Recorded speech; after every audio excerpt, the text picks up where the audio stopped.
À 300 km de là, la bourse de Francfort retient son souffle. Les banques devront-elles vraiment renoncer de leur plein gré au remboursement de plusieurs milliards d'euros? C'était une décision très difficile à prendre. Au départ, la plupart des banques n'étaient pas prêtes à renoncer à quoi que ce soit. Alors, pour commencer, je leur ai proposé d'accepter une décote d'au moins 20%. Il aurait fallu instaurer un climat de confiance dès le début. Mais nous n'avons pas mis un pistolet sur la table, ou alors beaucoup plus tard. Et en l'occurrence, c'était un bazooka. Tout le monde a compris que nous avons agi trop peu et trop tard.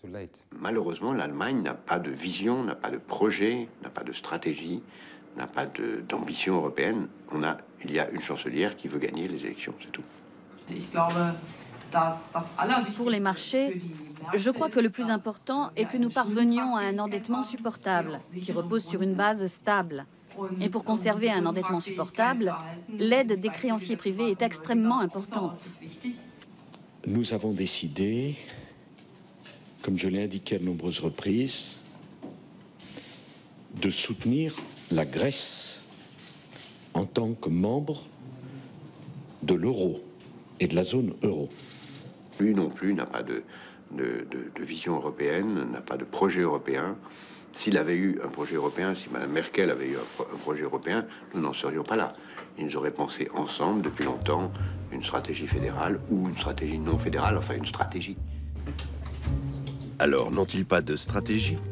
Ou Angela Merkel et Nicolas Sarkozy sont-ils simplement de bons joueurs de poker? Dans leur partie contre les banques, ils ont commis des erreurs.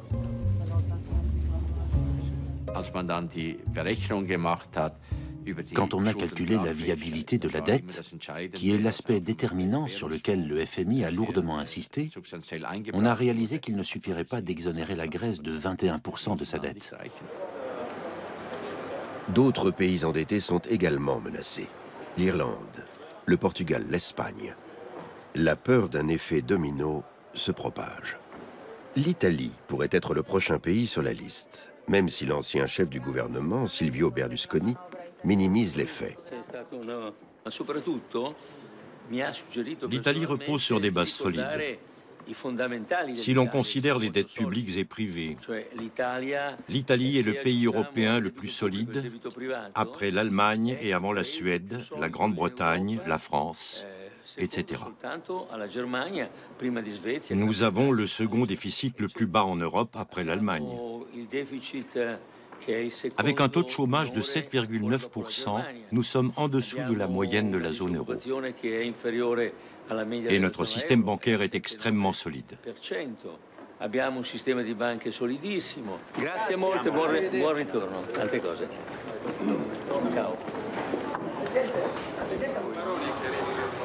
Ce jour-là, tous les hommes politiques se sont voilés la face. Les effets du sommet partiront en fumée à peine quelques jours plus tard.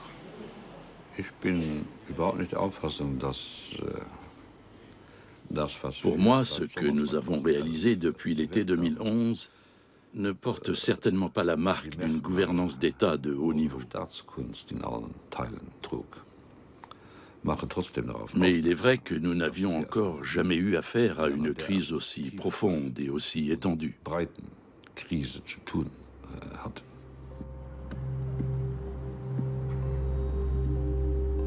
La dette de la Grèce est énorme. Mais pourquoi? Dans le port du Pirée, on ne compte plus les yachts.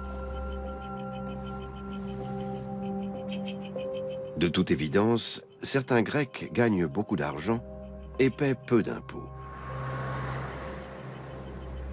Troïka est composée d'experts du Fonds monétaire international, de la Banque centrale européenne et de l'Union européenne. Ils vont déterminer les mesures d'économie que le pays doit adopter. Des mesures radicales.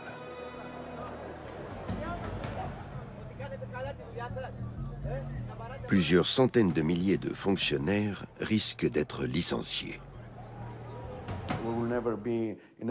Nous ne comprendrons jamais qui fait quoi dans cette partie. Nous ne voyons que les résultats.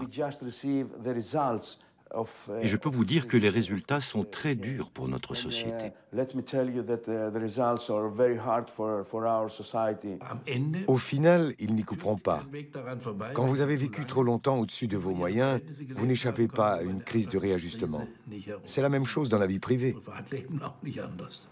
Et dans leur vie privée, les Grecs ressentent la crise de plein fouet.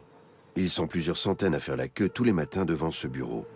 Ils viennent chercher de l'aide parce qu'ils ne peuvent plus payer leurs dettes.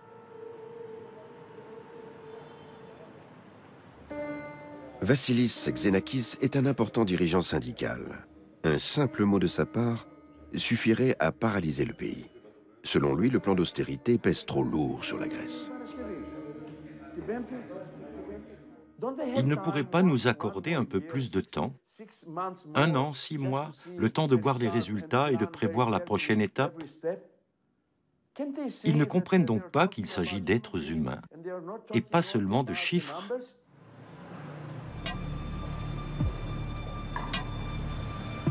Mais tout le monde n'est pas perdant.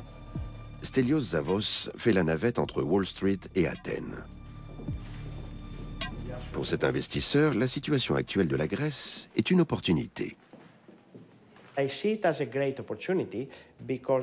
Il y a de grandes opportunités car les prix baissent, les charges salariales baissent.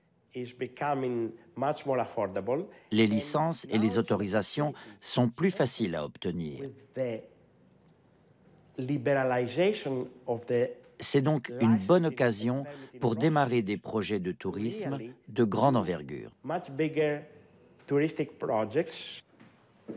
Jusqu'où la Grèce devra-t-elle sombrer pour intéresser à nouveau les investisseurs? Après des années de croissance sauvage, le monde de la finance s'affranchit de la politique. Mais ce cocktail de dette publique et de spéculation incontrôlée n'est pas sans danger.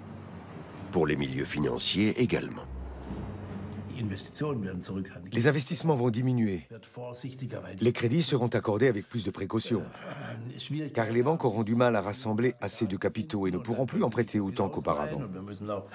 Parallèlement, nous devons veiller à ce que les banques en aient suffisamment pour éviter un effet domino d'une banque à l'autre.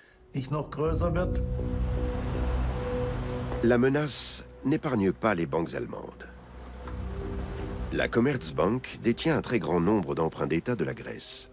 En période faste, c'est une bonne affaire. Dans la situation actuelle, c'est du poison. Le PDG Martin Blessing est inquiet.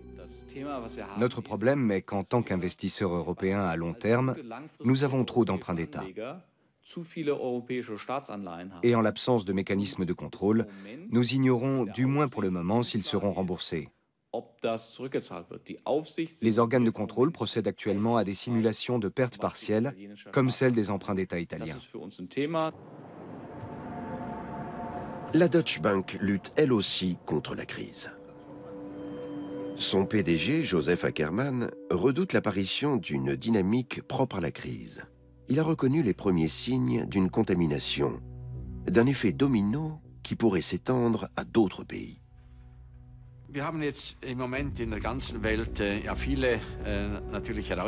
Il existe actuellement de multiples enjeux dans le monde entier.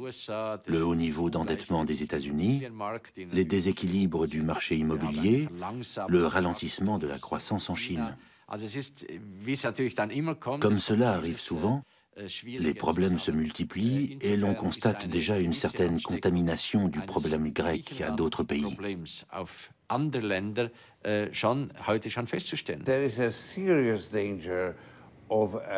Il existe un risque sérieux d'effondrement qui pourrait avoir des conséquences catastrophiques. Les pays développés, en Europe et en Amérique, vont entrer dans une longue période de dépression.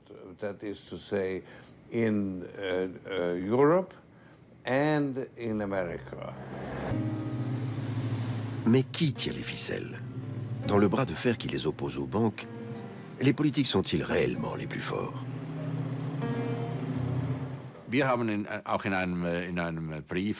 Dans une lettre ou un mémo, nous avions déjà proposé une décote de 50%. C'est sûr que chacun essaie de se positionner selon ses intérêts.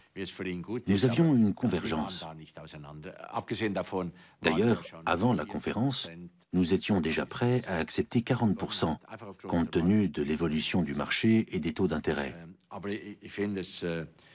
Mais je trouve juste que les politiques revendiquent le succès, qu'ils puissent se montrer unis et capables d'une action coordonnée.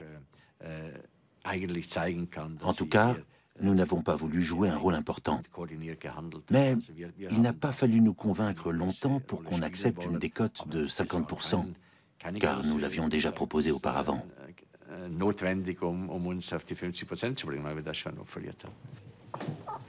Chacun reprend le succès à son compte.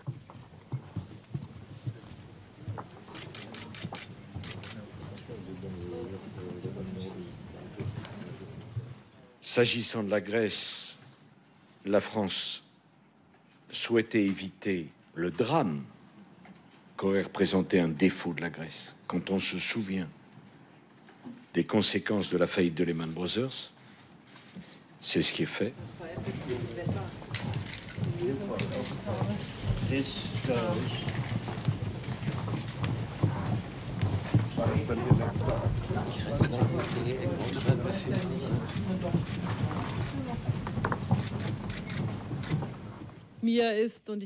Je suis très consciente, comme tous les autres, que le monde a les yeux braqués sur ce sommet. Le monde se demande comment nous allons gérer cette profonde crise européenne. Et je crois que la nuit dernière, nous avons montré que nous avons su tirer les bonnes conclusions. La catastrophe est-elle pour autant évitée? C'est peu probable, car l'exemption d'une partie de la dette produit des effets indésirables. Il s'agit d'une exonération volontaire de la dette. Et cet aspect volontaire crée un problème. Jusqu'à présent, les investisseurs avaient la possibilité d'assurer une partie du volume investi dans les emprunts d'État. Je pouvais par exemple dire, j'achète 100 emprunts d'État grecs, mais je veux en assurer 30 contre un défaut. Et je souscris à une assurance contre le défaut, moyennant le paiement d'une prime. Mais dans le cas d'une exonération volontaire, l'assureur va me dire, si vous renoncez de votre plein gré à une créance, je ne peux pas vous dédommager. Si vous êtes forcé d'accepter une décote, si la Grèce déclare faillite, je vous dédommage. Mais si vous renoncez de votre plein gré, je ne vous paie rien. Résultat, cela ne sert à rien de souscrire à une assurance, car la politique a trouvé un moyen de nous faire participer aux frais sans faire payer les assureurs. Autrement dit, actuellement, un emprunt d'État ne constitue plus un risque assurable. Il y a donc moins d'investisseurs qui en achètent car ils ne peuvent plus les assurer. L'Europe et sa monnaie sont sur le point de divorcer. La crise a mis au jour de nombreux problèmes, en plus des déficits budgétaires. Elle a ravivé des rivalités souterraines. L'idée de l'arrogance allemande refait surface.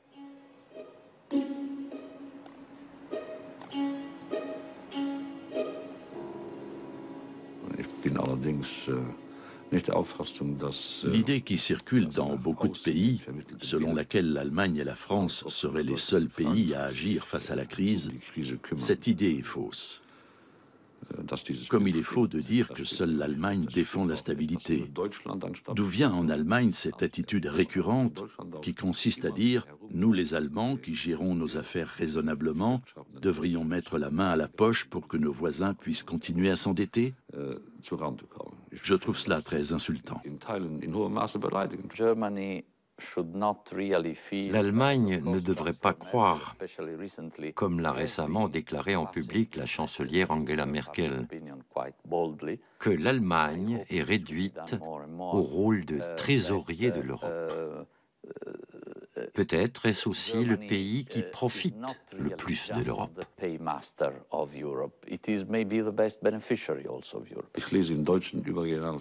La presse nationale allemande prétend que je suis fâché contre Mme Merkel parce que je n'accepte pas qu'elle ne veuille pas payer les dettes d'autres pays. Comparé aux Allemands, les Luxembourgeois paient davantage par habitant que les citoyens allemands. Je sais que cela n'intéresse personne en Allemagne, mais un peu de modestie ne ferait pas de mal.